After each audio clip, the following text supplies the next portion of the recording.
Welcome, you guys. This is Blocked Content. We're here with a very special guest. This is Tom2. Hey, what's up? So, I have so many questions for you at this moment, but first off, how much hype are you?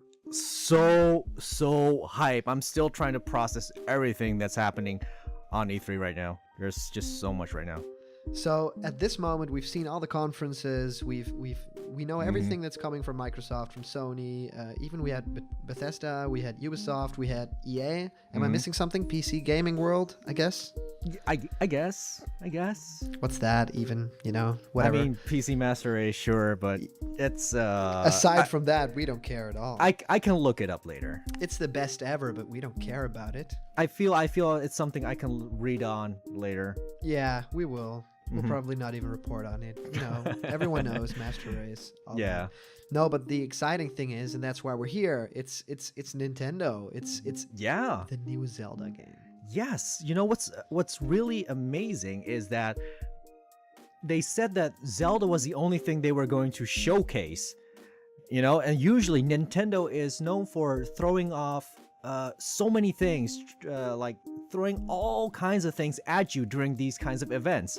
Like last year we had a hint at Nintendo. They showed Star Fox. They had that Metroid Federation Force and all these other 3DS titles and everything. And now it's just really Zelda focused. And that's great because now it's all the hype is really focused, and that's a great thing. Yeah, it's kind of weird that they're keeping to their word. You would expect, we're just showing Zelda. No, they'll throw in some trailers here or there, and they didn't. They just showed a little bit of Pokemon for just a tiny bit, which was awesome too. But aside from that, it was just Zelda, and it was just awesome. At least because that's my opinion. Yeah, because one of the things that a lot of people were worried about is like, if it's just Zelda, will that be enough? Like, why not talk about NX? Why not talk about, I don't know, maybe actually announce a new Metroid or something like that? But right now, the hype is so focused, and that's something now everyone's looking forward to one thing and not a whole bunch of things. There's just no room for kind of negative hype, last year, one of the biggest things that really drew Nintendo down was the bad feedback on Federation Force. Yeah, that was a sad moment in time. One of those things where you can do so many things well, but do one thing wrong, and people will always remember that one bad thing. It was a prime case of that. I thought it was case because Metroid. Yeah, Prime. Metroid Prime. I get the joke. I got it. That was a good joke. What I thought was it's a little bit similar to the case that we had with Super Smash Brothers for Wii U. Because that year it was mostly all about that game, and all the streams and all the Treehouse Live stuff that was about Smash Brothers. And you kept coming back to it, and then it was a little bit of 3DS, and then it was a little bit of Wii U, but you kept coming back because it's such an expansive game. There's so many characters, and there were so many things to see, even for like the casual audience. And I think with this game it's kind of similar, but now it's not like different characters or whatever, but it's just scope. It's just there's so much to see in this game. I will tune in tomorrow. The scope is so much bigger for a Zelda game than we're used to. It's I've just simply looked at, like, they zoomed out a little bit from the footage. I think we started at the plateau, which was like this already huge world, and then the camera slowly zoomed out, and it was like, well, this is just 1/25th of the world you'll be exploring. And it was like 1/25th. Don't crush my dreams. Please don't lie to me. It is like Witcher levels of exploration on Wii U. Yeah, it feels a bit weird. There were some cases where I was like, come on, is this really how it's actually going to happen? What I really enjoy in this game is you can actually take care of yourself in this game. You can equip new clothing. You can actually kind of forge better items, and you can cook. Like, you can cook dinner and stuff. Yeah, it's like they actually turned Zelda into an RPG. Yes, like a deep RPG where they actually also give the different gear and the different weapons actual meaning, because one of the things that we saw in the trailer was like the different weather effects. Yes, that's right. And that it also affects Link depending on what he wears. That was a very interesting aspect to me. Like when there's a thunderstorm and lightning, it will be more attracted to any metal gear that you're wearing. It will be attracted to Snake. Yes, Metal Gear.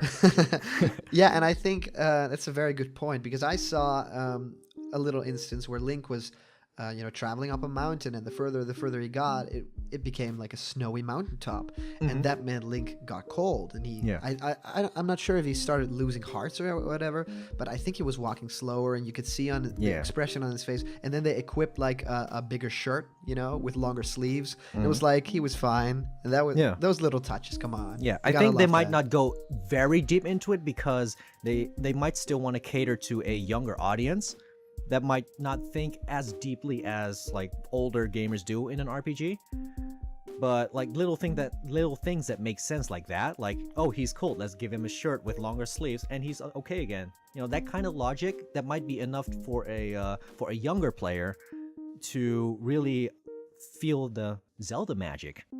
Yes, that's what I feel too. Nintendo does such a great job to balance everything, even without difficulty levels. And it surprises me every time how accessible the game can be for different parts of the audience. They always include those little hints that younger players can overcome obstacles that are too hard for them. They've done it in Star Fox Zero too, with like the gold R-Wing. They do it all the time in Mario games these days.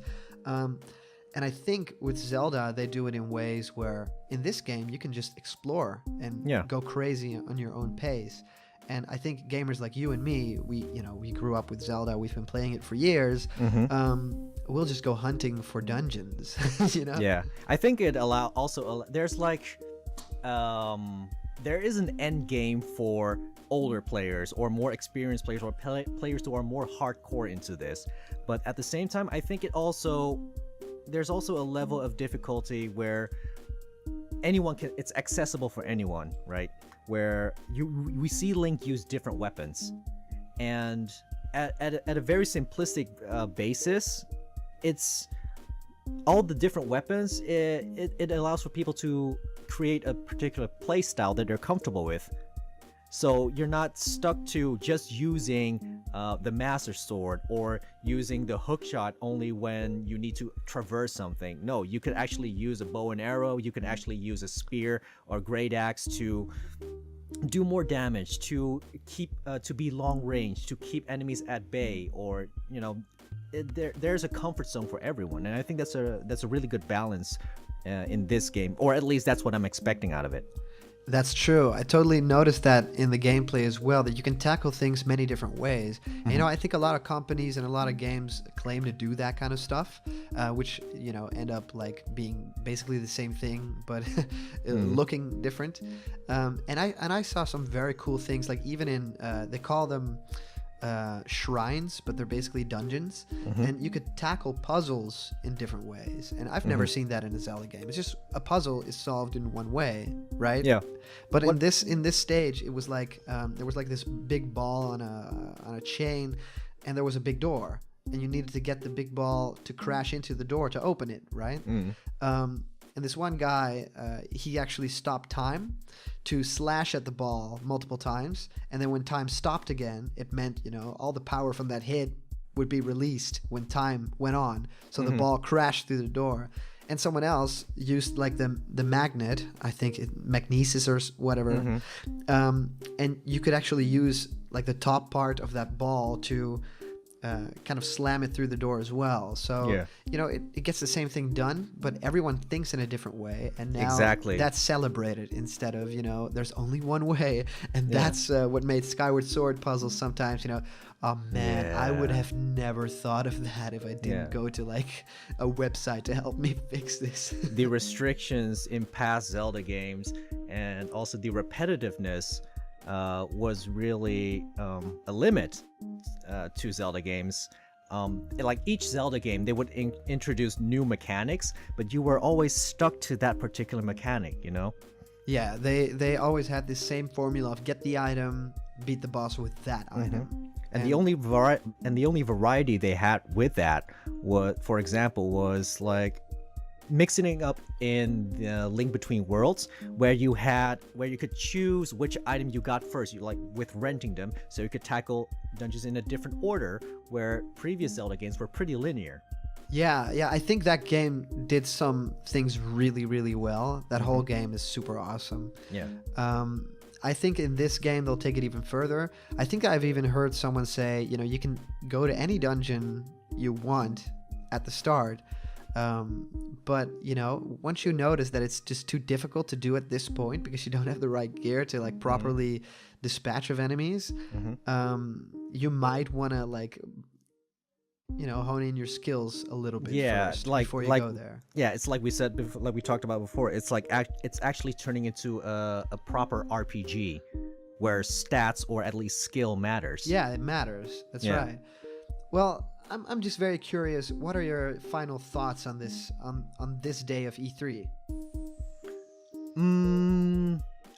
I still want to see more. I want more news. Like as I'm processing everything from Microsoft, from EA, and everything. It's all things that I've either it's all either rumor confirmation or big hype, but it's like E3 only has just started, so give me more. I just want more info as the week goes by. Well, everyone, just stay tuned to Blocked Content, and we'll get you more. And Tamtu, where can we find you? You can find me on twitter.com/Tamtu and on youtube.com/Block2. Very cool. We'll see you guys later, and have a very good E3.